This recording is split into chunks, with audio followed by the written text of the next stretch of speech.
Bienvenidos a Nuestra Voz Radio, la voz del pueblo organizado. Tarde, noche, ya comienza a caer en esta capital. Hoy es día 20 de junio del año 2018. Estamos emitiendo un programa más de Crítica y Crisis.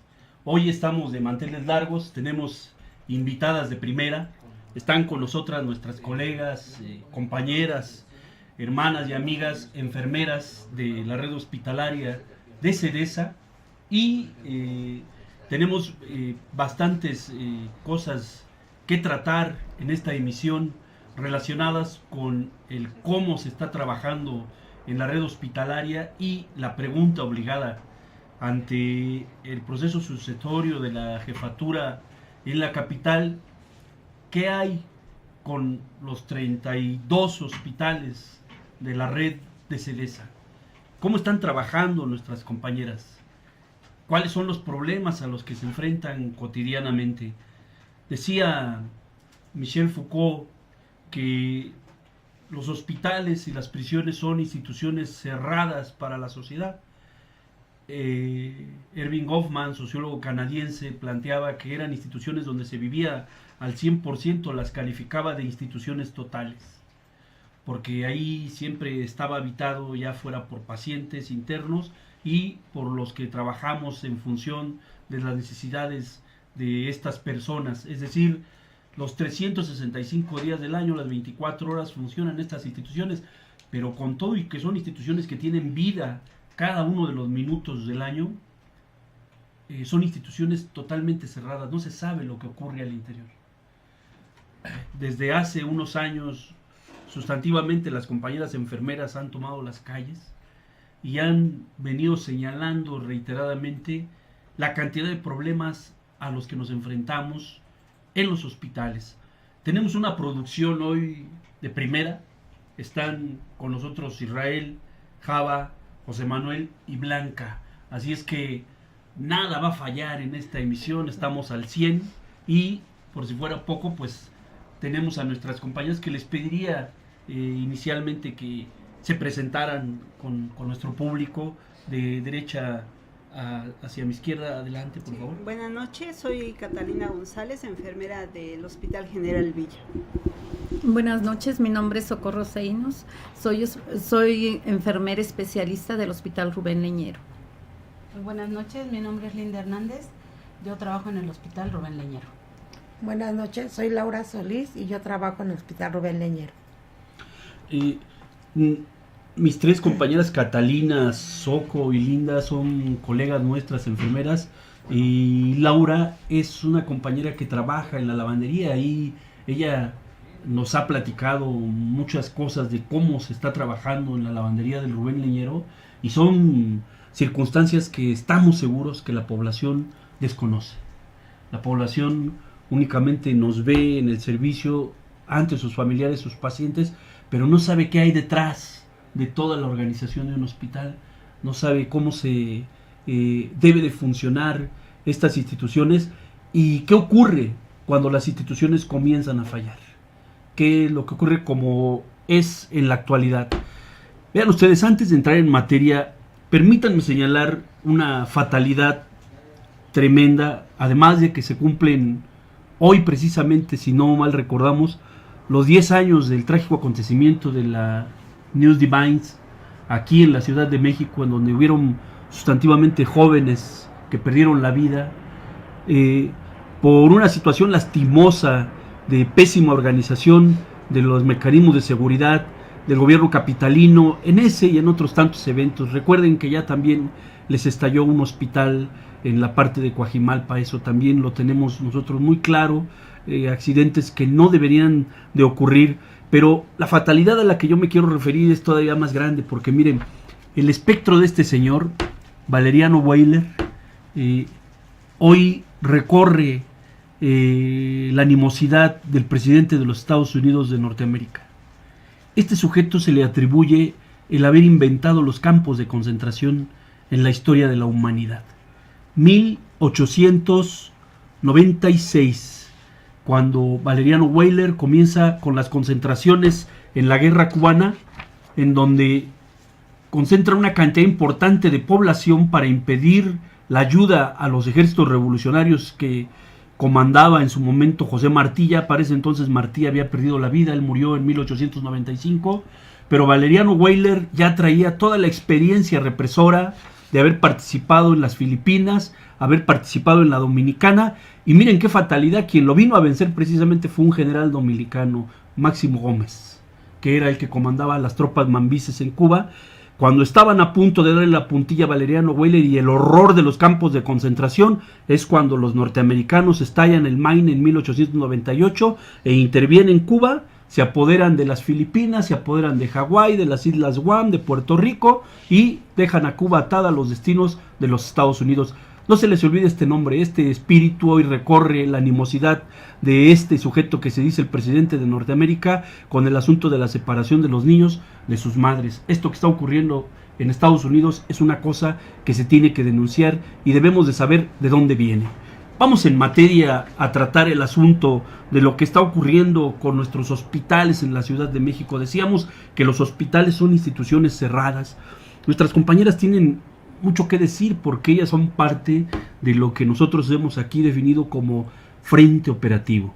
Es decir, el grupo de compañeros que atendemos directamente las necesidades de los servicios, de los múltiples servicios en los que se divide un hospital general como es la Villa o como es el Rubén Leñero, y también los hospitales de alta especialización.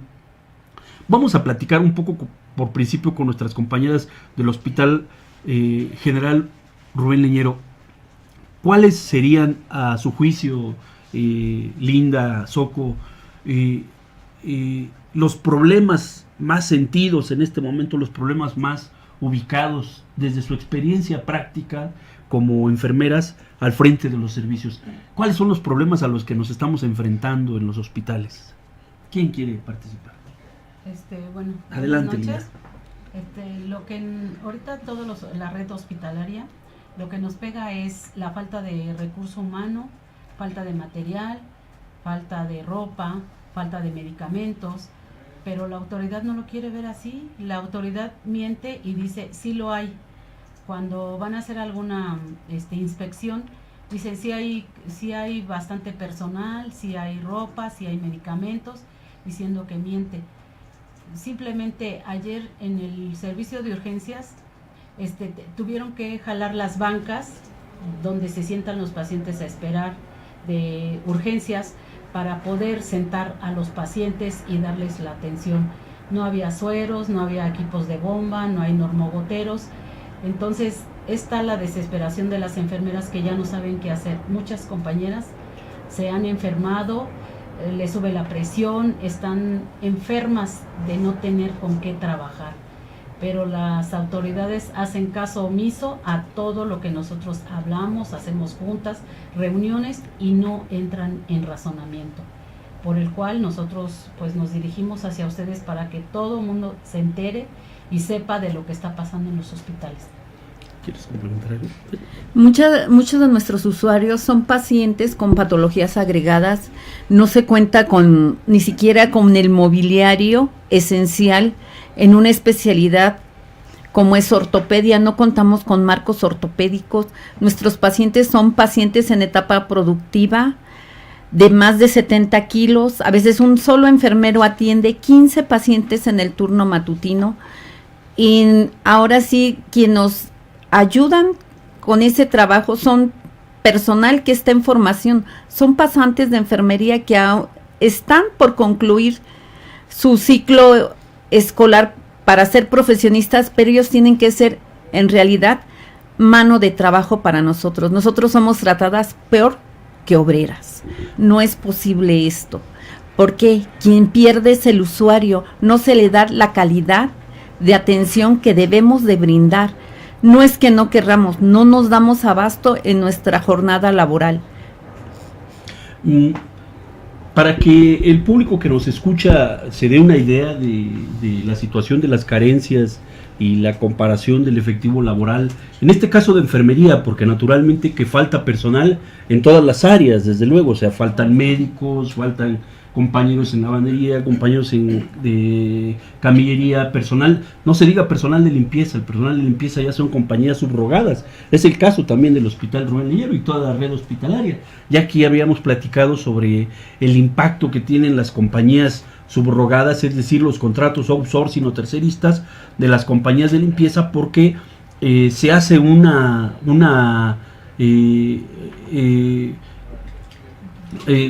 convocatoria para que diversas compañías liciten, el hospital contrata unas, pero lo que hemos visto del personal de limpieza es que es personal joven y desde luego con escaso nivel de preparación, y hay también entre el personal de limpieza una cantidad importante de madres solteras, porque es el perfil que más o menos estas compañías necesitan para hacerlas dependientes de las actividades de limpieza. No se diga el personal de limpieza, impacta seriamente. Quien no entienda que los hospitales se trabajan a través de organizaciones de los propios trabajadores, entonces no comprende que un mal trabajo del personal de limpieza impacta negativamente en las actividades del personal médico, del personal de enfermería. Un trabajo deficiente desde la lavandería, con poco personal y con recursos escasos o recursos inadecuados, también va a impactar negativamente el trabajo de todo el equipo hospitalario. Es decir, ¿de cuántas camas sensables estamos hablando en el caso de Rubén Leñero? Más o menos, ¿cuántas camas serán, compañeros? 134 camas sensables. 134 más las camas de tránsito. Más las camas de tránsito, que son 30. 30 camas de tránsito. Uh-huh. Es decir, pero tenemos en urgencias el evento de que el número de camillas se ve rebasado porque se están utilizando sillas. O cajas de solución. Cuando es excesivo el trabajo, tenemos que sentar al usuario en una caja de soluciones. Es decir, cuando se llega a saturar el servicio de urgencias entre sillas, camillas y cajas de solución, ¿de cuántos pacientes hablamos? Como de 50. En un solo servicio, que la capacidad es para 20 pacientes. En un solo servicio, en un solo turno, para que en el caso de urgencias, ¿cuántas compañeras atiendan a estos pacientes? A veces hay 3, una en filtro, 2 en tóxico, 3 en observación, en traumachoque a veces dejan una sola, ya sea es una pasante, y aparte los médicos muchas veces se ven rebasados de los pacientes, y además lo que también no cuentan es, bueno, sí se debe de contar, es que también traen pacientes del reclusorio, y muchas veces a esos, como ellos traen custodio, a veces los dejan sentados en el piso, y están sentados en el piso porque no hay lugar donde sentarlos. Entonces también eso ahora sí que nos pega demasiado, porque son personas que solicitan la atención, pero rápido. ¿Por qué? Porque tienen miedo que vayan a venir a por ellos, o a veces son reos de alta peligrosidad y ya hay que darles la atención y se deja... O sea, se necesita un dispositivo especial, ¿verdad? Además de la demanda de trabajo, se necesitan dispositivos especiales para atender a enfermos muy especiales, que son los enfermos privados de la libertad. Más o menos, ¿en cuánto calculan ustedes el número de enfermeras de la plantilla general de Rubén Leñero, compañeros?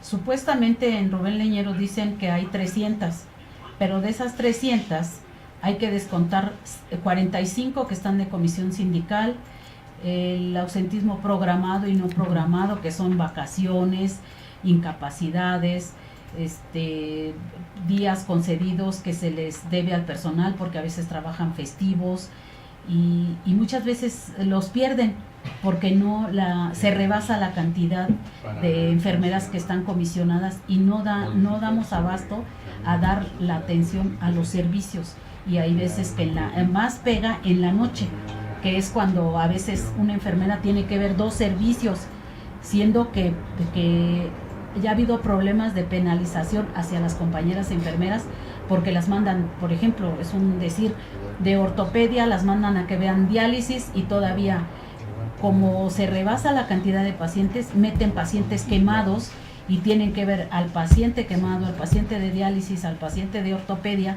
Entonces es una revoltura que no hay un orden como debe de ser. Ha habido casos graves de una guardia en donde solo llegue personal muy limitado, muy pocas compañeras enfermeras? Sí. Más o menos la plantilla en la noche es de 40 enfermeras, mínimo. Han llegado 8 enfermeras para una guardia de 134 camas y todavía las no censables. Es una enfermera por piso. Es decir, ¿de cuántos turnos estamos hablando? ¿Cuántos turnos nocturnos son? ¿Son los 3 turnos nocturnos? Los 3 turnos nocturnos. Más el turno matutino, más el turno vespertino. Y comentaban por ahí que ha habido contrataciones especiales a los cuales les han dado incluso jornada especial, ¿no? Sí, lo que o llamamos turnos a modo, ¿no? Sí, lo que llamamos jornada acumulada, que van fines de semana y festivos.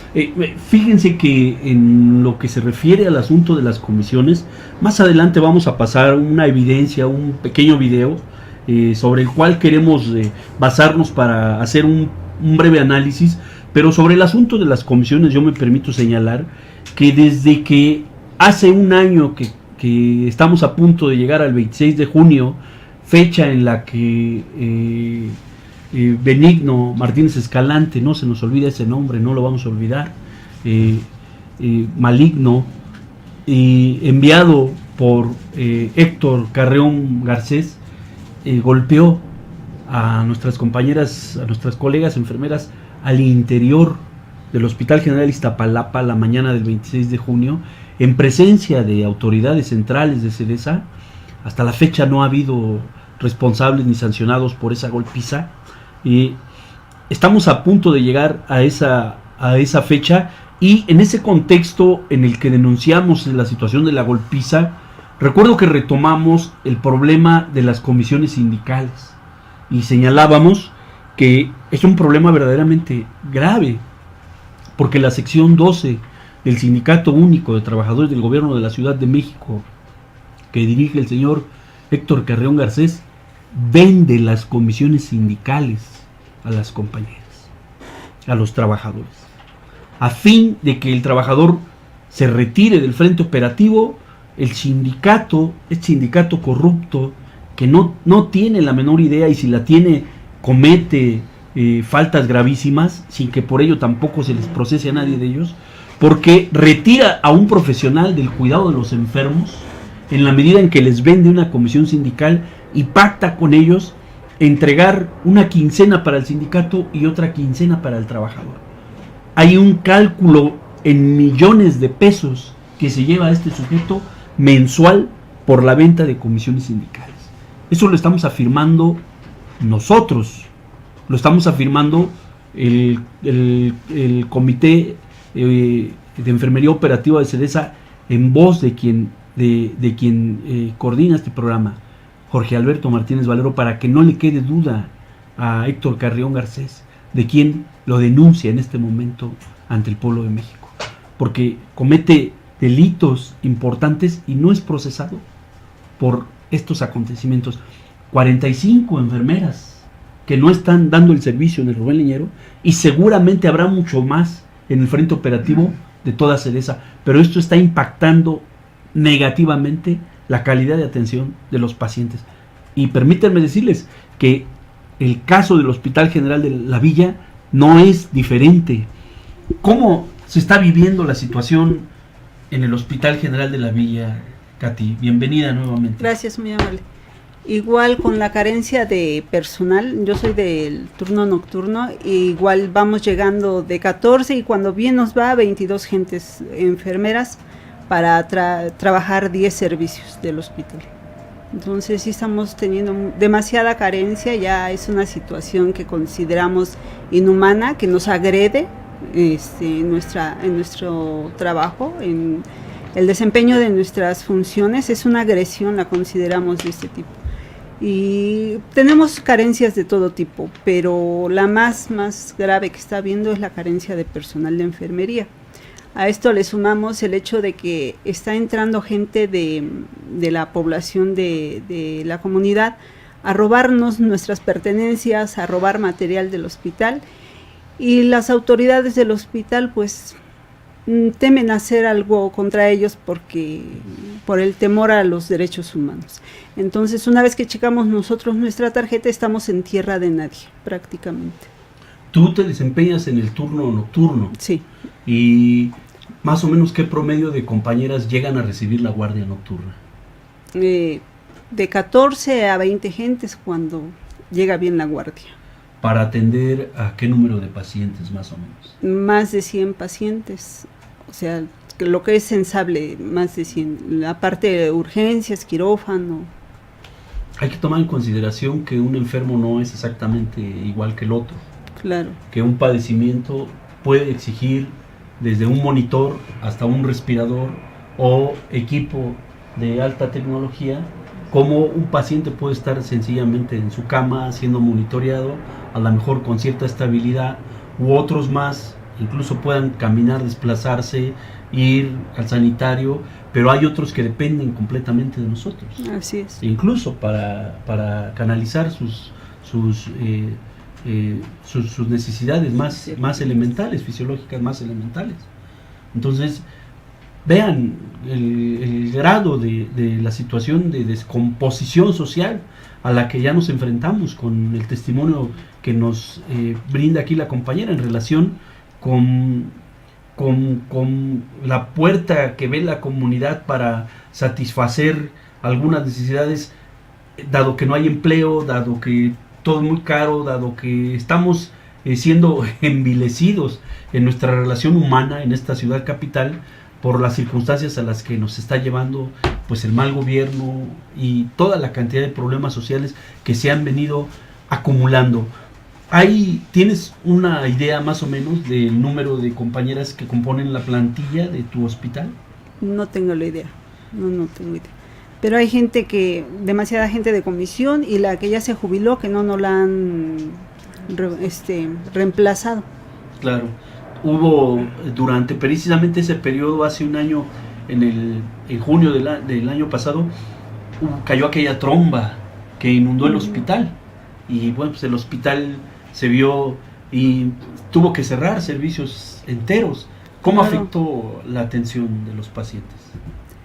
Pues las autoridades dijeron que estaba al 100% cuando realmente no estaba habilitado todavía para trabajar.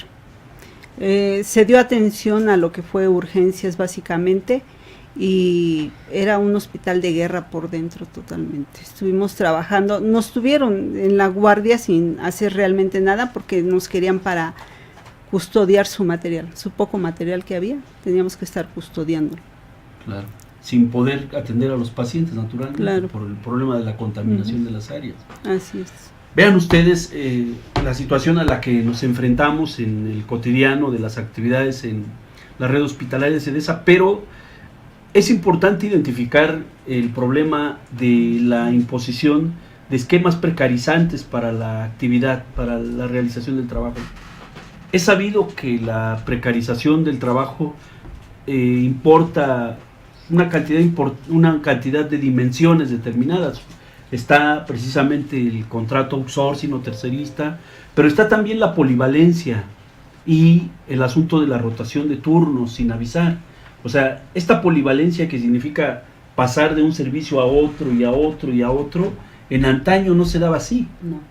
O sea, en antaño había personal fijo para los servicios, y este personal fijo adquiría la destreza técnica para atender ese servicio por un periodo largo de tiempo, y después venían periodos rotatorios en donde el personal rotaba los servicios y entonces asimilábamos la experiencia de cada uno de estos. Pero hoy, por la carencia de personal, se ven en la necesidad de hacer rotaciones de servicio aún en el mismo turno, y esto no es otra cosa sino polivalencia y flexibilidad rotatoria. Esto hay que señalar con toda claridad, se ha podido imponer en el esquema de trabajo de SEDESA a partir de los contratos temporales, es decir, a partir del crecimiento de la plantilla de contrato temporal, que denominan eufemísticamente estabilidad laboral, porque de estabilidad no tienen absolutamente nada. Entonces, estos contratos parten al grupo de enfermería y en general, porque también hay compañeros médicos bajo este esquema y compañeros de otras áreas afines, que son contratados de manera temporal. Entonces la plantilla temporal termina presionando a la plantilla de base y eso implica que todo el ambiente laboral se vea deteriorado. Porque a la plantilla de contrato temporal se le exige, por ejemplo, esta rotación de servicios y se le impone el sí o sí con la amenaza de que van a ser despedidos. Y el asunto de te voy a despedir o te voy a quitar el folio es el pan de cada día para esta plantilla, pero lo que no entendemos es que el verdadero trabajo de fondo es que con esta plantilla se ha presionado al personal de base y las condiciones laborales de estabilidad caen hacia la baja y entonces se genera todo un deterioro de las relaciones laborales. Pero para que se den una idea del impacto que tienen otros trabajadores, además de las enfermeras y de los médicos, que hay que entender, enfermeras y médicos, si bien somos el cuerpo mayoritario técnico en los servicios de salud, dependemos completamente de otros profesionales y de otros técnicos, de otros trabajadores que tienen que cumplir con su tarea, como lo planteábamos con el personal de limpieza, pero aquí tenemos la suerte de contar con Laura, que es una compañera de lavandería. ¿Qué nos puedes platicar, Laura, acerca de cómo estás viviendo el trabajo de la lavandería en Rubén Leñero? Bueno, buenas noches. El problema en la lavandería es que no hay la suficiente ropa. Hace 10 años trabajábamos con toallas para pacientes, camisones para pacientes, batas para mujeres, almohadas, fundas, colchas, cobertores. Teníamos la suficiente ropa para pacientes. Hoy en día tenemos la terrible novedad de que no tenemos la suficiente ropa ni siquiera para entregarle a todos los servicios. Ni siquiera los suficientes cobertores para este tiempo de frío que se viene, no los hay. El insumo, compran el cloro al 13% y nos quitan el quitasangre, que es el que le quitaba la sangre a la ropa. Tenemos que separar la ropa que viene con más sangre, con excremento. La ropa azul se lava aparte y es un doble proceso de ropa para que podamos desmanchar la ropa.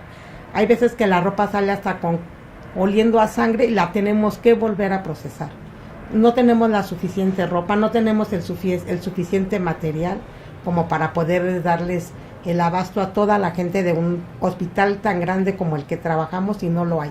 De verdad no hay, ni siquiera hay veces que los familiares de pacientes tienen que llevar sus cobertores para sus propios pacientes, porque no hay la suficiente ropa en el hospital.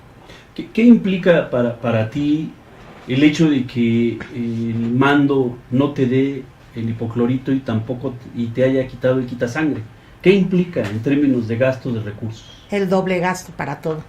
El doble, porque el quitasangre lo trabajábamos y lo echábamos y la ropa no se desgastaba tanto y salía limpia. Hoy en día trabajamos la ropa blanca, que es la sábana, y la separamos, la que viene menos sucia, y no es el mismo lavado que le tenemos que dar. Se hace el proceso, sí, pero no es el doble proceso cuando la ropa viene tan sucia y la tenemos que volver a hacer. Quizás el triple para que pueda salir limpia la ropa, y es el desgaste de ropa que hay. Más aparte toda la ropa que se va con pacientes de difuntos, el traslado de ropa con pacientes, es ropa que jamás nos recuperan. La institución no te da más que 300 sábanas al mes, y si bien te va, y si no, háganle como quieran, y no hay la ropa para pacientes. Ni siquiera camisones para pacientes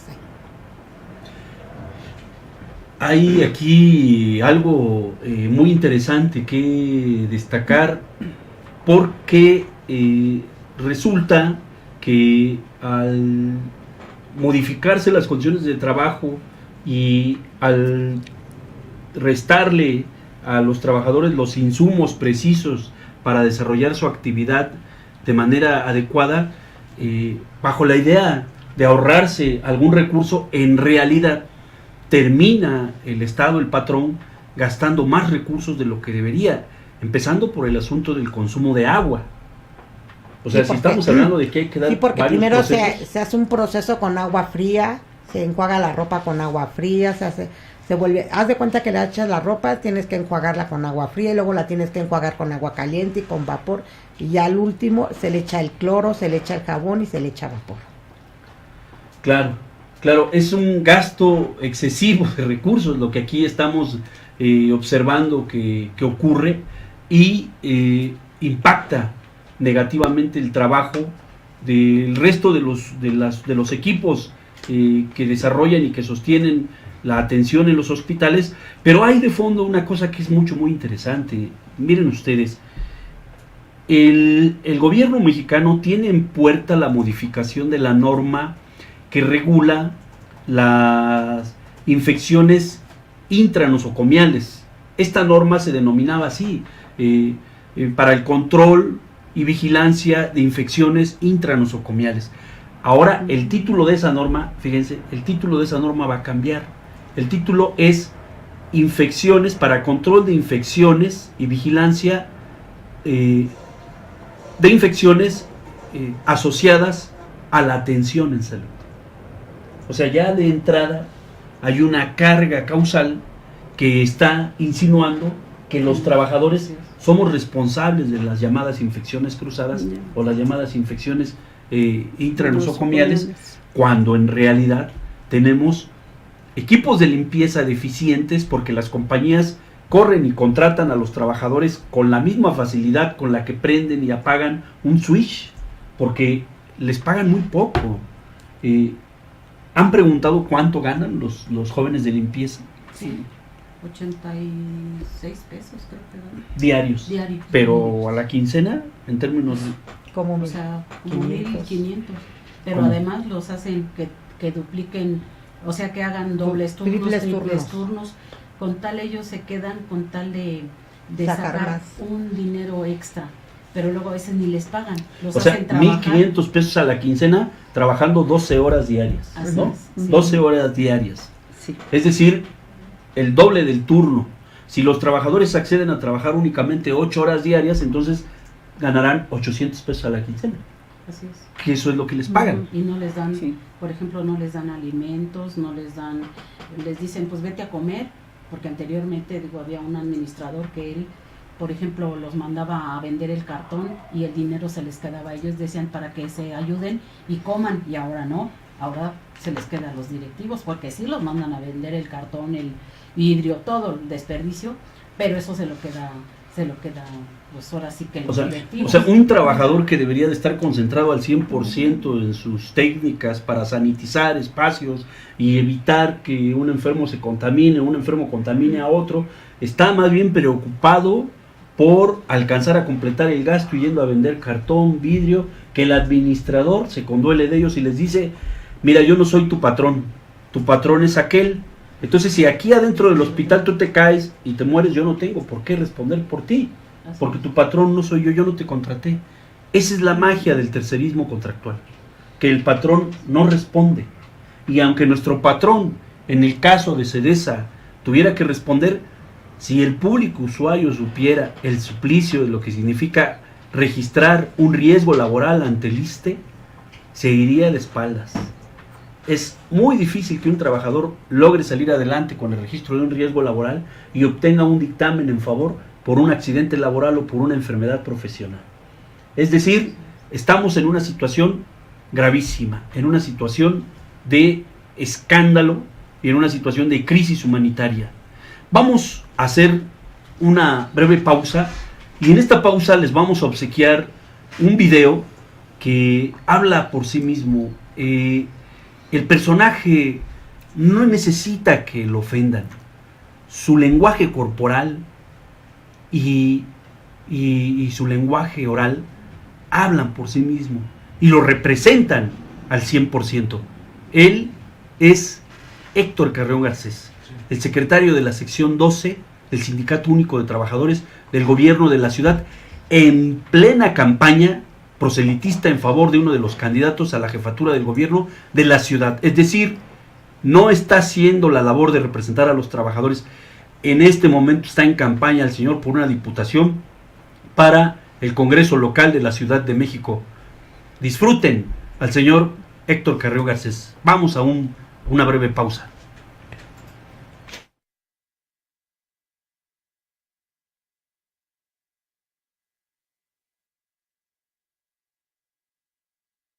Cobrando y a los pocos meses les vamos a dar la base como a todos, porque ustedes ya tienen la garantía para que estén tranquilos. Héctor, ya se visitó el hospital Nicolás M. Cedillo y también el materno infantil de Tláhuac. Y la gente está aquí. Y está contigo y se está platicando. Aquí también está el Hospital General Tláhuac en apoyo total. Los compañeros, el día martes, 3 de la tarde, Fray Servando, que se vea una buena convocatoria diciendo, no venimos a mentar madres, que queremos apoyar a Héctor Carrión, queremos apoyar al gobierno, queremos apoyar a Barrales para que nos basifique. Porque ya vieron a Sherman, van para abajo las bases. Y esa pinche vieja, ¿a un ras de qué? Si no ha hecho nada por el país ni por la ciudad. Su esposo un raterote, Morena recogiendo todo el cascajo y la mugre de la corrupción. Imagínense lo que van a hacer. Y si ganan, sí nos van a chingar. Eso que les quede bien claro, porque estos señores van por la lana, no les vale madre dónde sacarla. Pues compañeros, doctor Beltrán, tienes un compromiso que sean más de 500 menos. Mejor ni me voy a parar porque no va a ser ridículo, ¿no? Que se vea la convocatoria. Llévense 2, 3 más de acá y hacemos compromiso bajo lista. Escuchen todos. No falten. Es un compromiso. No, falten, jálense 3, 4, 3, 5 y háganlo así como un ordenamiento. Mira, hoy me acompañaste cuando nos solicité Carrión, estamos ahí, pues son los primeros. Miren, hay gente que la quiere todo de a gratis y papita. Eso sí. Y no quieren trabajar, no quieren asolearse, no quieren desquitar el mínimo al máximo. Y no se vale, ¿no? Hay que empezar por los que están chambeando. ¿Están de acuerdo? Nos vamos por todos, nos vemos el martes.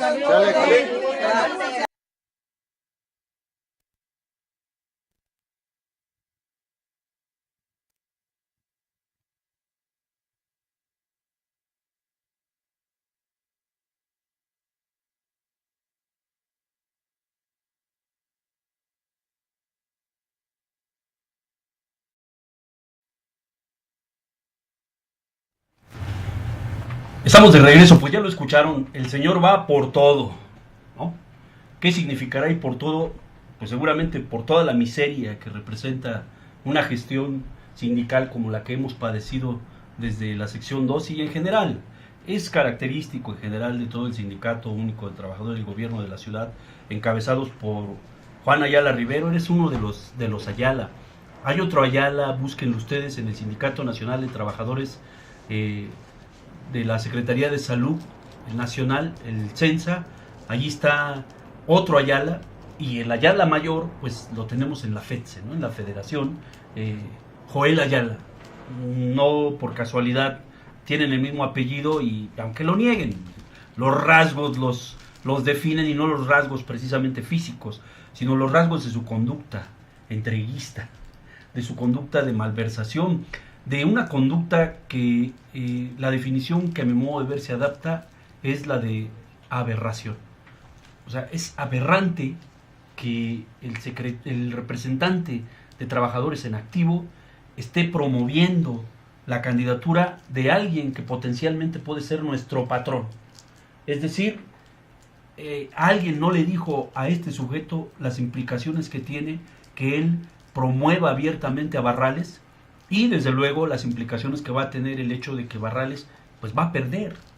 Le dan las encuestas un tercer lugar, y desde luego nosotros hacemos votos porque así sea, y no lo duden, los trabajadores nos vamos a movilizar y vamos a limpiar el establo de Augias, porque lo que ocurre en la Secretaría de Salud de la Ciudad de México está gritando la participación de una auditoría, aunque hay denuncias ya de que el personal de la Auditoría Superior de la Federación y que la estructura está siendo desarticulada porque probablemente Peña ve ahí un problema si deja ahí la información archivada de alguien que no sea de su partido y que lo llame a cuentas con posterioridad.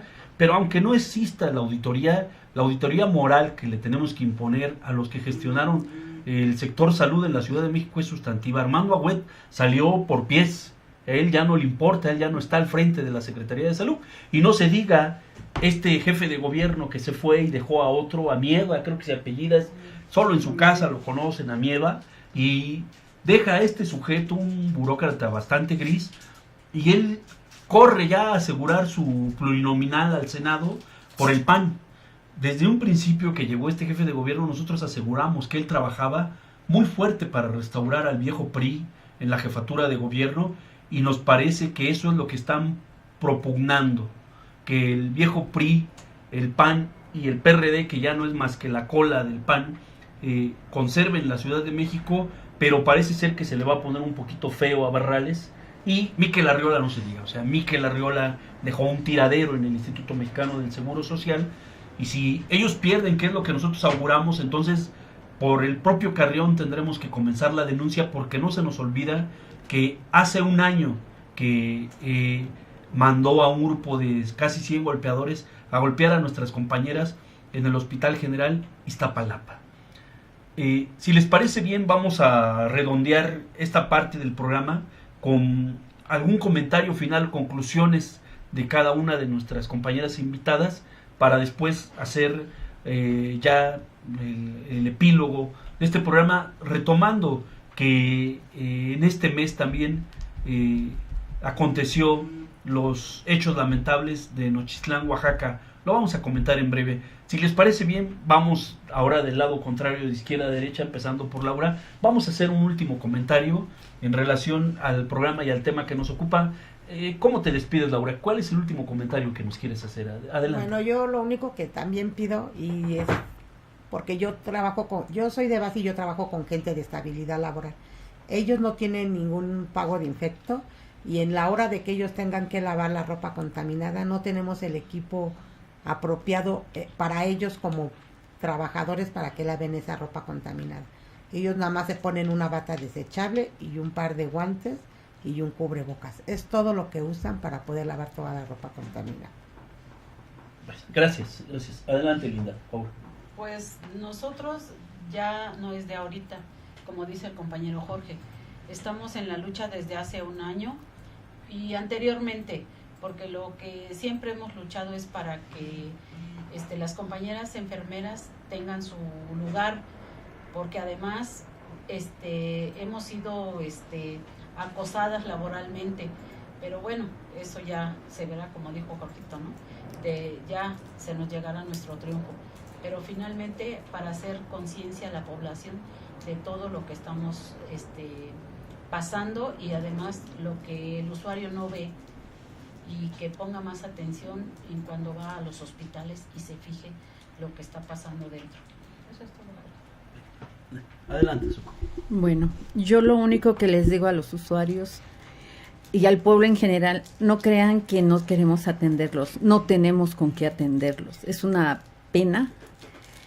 Soy trabajadora de base de muchos años y he llegado a la conclusión que hace 30 años, hace 10 años estábamos mejor, hasta con mejor equipo, mobiliario, insumos, medicamentos, que a la fecha. La salud en Sedesa ha decaído, va en declive. Adelante. Sí. Invitando a los compañeros enfermeros para que despierten de este letargo en el que están y se unan a luchar por por el bienestar que nos merecemos en nuestras cuestiones laborales, que despierten. Somos seres pensantes y preparados, y sobre todo que necesitamos un representante realmente capacitado y no el que tenemos. Sí, muchas gracias, compañeras. En verdad ha sido un lujo tenerlas aquí, porque es la voz de los trabajadores, de las compañeras del Frente Operativo, y ya lo escuchó nuestro público usuario. Todo indica que el sistema público de atención en salud, todos los subsistemas de atención, el que tiene el ISSSTE, el que tiene el IMSS, el que tiene Sedesa, no se podrán mantener si los usuarios, si los pacientes y sus familiares no entienden que los enemigos no son ni los médicos, ni las enfermeras, ni la gente de limpieza, ni la gente de lavandería, ni camilleros, ni psicólogos, ni radiólogos. No es el personal del Frente Operativo. No somos nosotros los que negamos la atención, porque tampoco está enteramente en nuestras manos dar la atención al 100% si carecemos de los materiales más elementales, es decir, medicamentos, equipo. El 14 de junio, Asa Cristina Laurel publicó Salud en Juntos Haremos Historia, en la propuesta de Andrés Manuel López Obrador. Es un artículo interesante, pero hay que decirle a la doctora Asa Cristina Laurel, además de tener sus méritos por haber fundado el posgrado de Medicina Social, ahora Salud Colectiva en la UAM Xochimilco, que ella ya tuvo su oportunidad, que fue secretaria de Salud nada menos que de CEDESA, y que cuando fue secretaria de Salud no hubo más que el programa de medicamentos gratuitos y el programa de gratuidad, que hay que reconocer que este programa de gratuidad, fíjense, ha tenido impacto y tuvo impacto importante en la expansión de la póliza de atención del Seguro Popular. Miren ustedes, el Seguro Popular, como lo presenta la versión institucional, dice que se genera con cuotas tripartitas entre el usuario, el gobierno federal central y el gobierno estatal. Pero en la Ciudad de México estas pólizas resultaban, entre comillas, gratuitas, precisamente por el programa de gratuidad que durante los gobiernos del PRD y la línea de López Obrador, encabezada por Asa Cristina Laurel, encabezaron en la Ciudad de México. O sea, mal no estuvo, hubo medicamentos gratuitos y hubo algunas cosas importantes.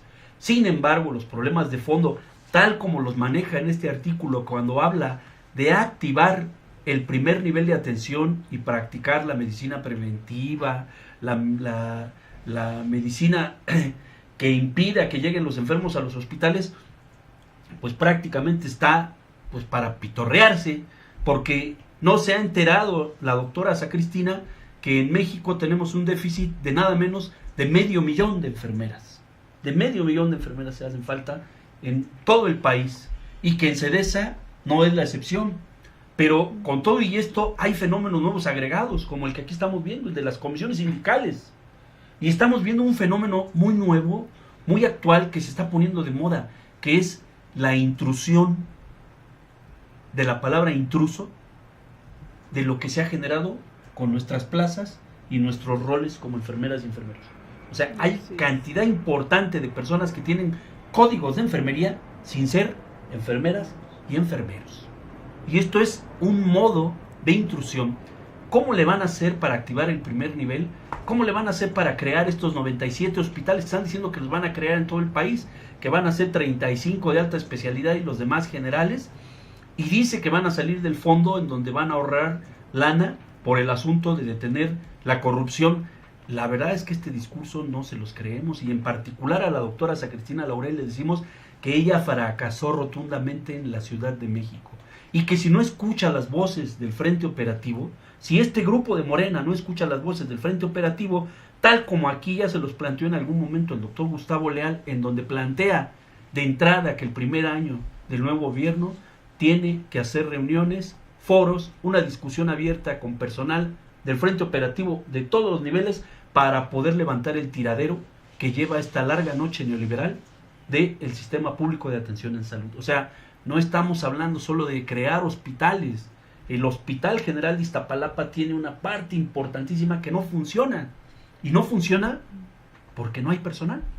Y no hay personal porque hacer un médico, hacer una enfermera, hacer un radiólogo, hacer una química, hacer un profesional de la salud, un biotecnólogo, no se hace en un año. Por mucho que haya escuelas que en este momento estén formando al vapor licenciadas en enfermería. O sea, eso no es cierto. Los cuadros que se necesitan son cuadros altamente profesionales, que profesen verdaderamente la actividad y que estén preparados para dar la atención, que estén preparados para el manejo de aparatos, para el manejo de la tecnología, y esto no lo tenemos precisamente en el país.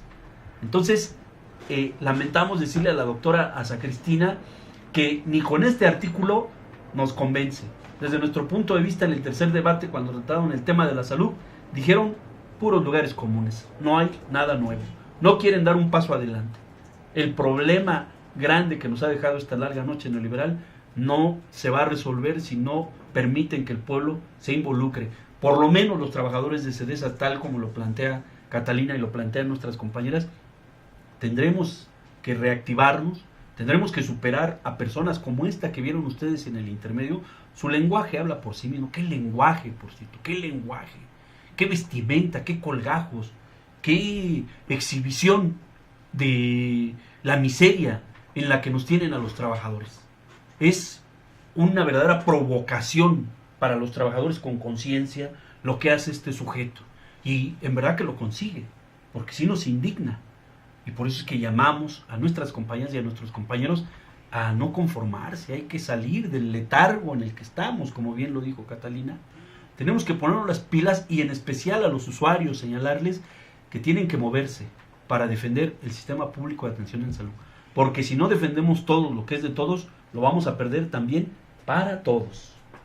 Para todos. Y queremos señalar, la medicina privada no tiene la infraestructura para atender la demanda de la atención en salud en el país. No la tiene. La infraestructura es pública, creada con fondos públicos, pertenece al pueblo. Está en juego esa infraestructura. Hay que defenderla. Si esto no lo estamos comprendiendo, entonces vamos a perder los hospitales. Y los hospitales son tan importantes como la materia energética, como la educación, como todo lo que se está disputando en términos de la lucha social en este momento en el país. Queremos señalar que para la siguiente semana, el día 26 de junio, a las 5 de la tarde, tenemos una conferencia.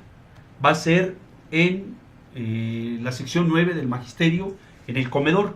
Esto es en Belisario Domínguez 32, a 3 cuadras del Metro Allende. Ahí va a estar con nosotros el doctor Gustavo Leal, habrá algunos compañeros abogados, porque también queremos hablar de la defensa de los derechos de los trabajadores, de qué significa hoy el sindicalismo corporativo y qué nuevo sindicalismo tenemos que estar impulsando, cómo tenemos que estar impulsando la democracia sindical, cómo tenemos que superar entre todos esta larguísima noche.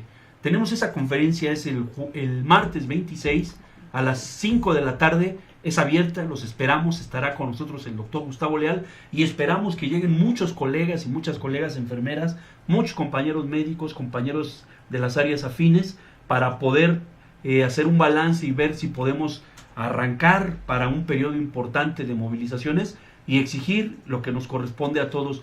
Finalmente queremos señalar que nos queremos despedir recordando al gobierno saliente de Peña Nieto que en junio del año pasado, del 2017, en Nochistlán, ustedes se negaron a atender a los heridos. El doctor José Narro se negó a atender a los heridos. Cerraron el hospital central de la población de Juchitán, y eso lo señaló y lo denunció la Asamblea Nacional de Enfermeras y Enfermeros de México. Eso no se nos olvida, es un delito de lesa humanidad. Negar la atención de los heridos es un delito de lesa humanidad. Y hoy el caso de Nochistlán está en las cortes internacionales y tendrán que explicar por qué negaron la atención de los heridos. Esto tampoco se nos olvida. Nosotros hemos dicho, y aquí lo repetimos, que si bien nosotros trabajamos con el dolor humano como profesionales de la salud, no aceptamos el dolor infligido por la acción represiva del Estado. 2016, corrección, Nochistlán, junio del 2016, es decir, a 2 años de esa terrible conducta que es moralmente cuestionable. Pues muchas gracias por haber estado con nosotros, compañeras. Esperamos que más adelante volvamos a estar juntos por estos micrófonos que ya saben que son de ustedes, y nos vemos para la conferencia. Hay que impulsarla con mucha fuerza, seguramente va a salir muy bien. Seguramente vendrán muchos compañeros interesados. Le reiteramos a los compañeros de la producción, a José Manuel, a Israel, a Java, a Blanca, y al público que nos escucha, les decimos que para la próxima semana tenemos la última sesión del tema que nos ocupa, que es régimen político y sucesión presidencial 2018. Regresaremos después de las votaciones del 1 de julio ya para hacer un balance, para pasar posteriormente al siguiente tema de coyuntura. Muchas gracias por haber estado con nosotros, y les reiteramos que sigan la producción de Crítica y Crisis y en general los programas de nuestra voz radio, La Voz del Pueblo Organizado. Hasta la próxima.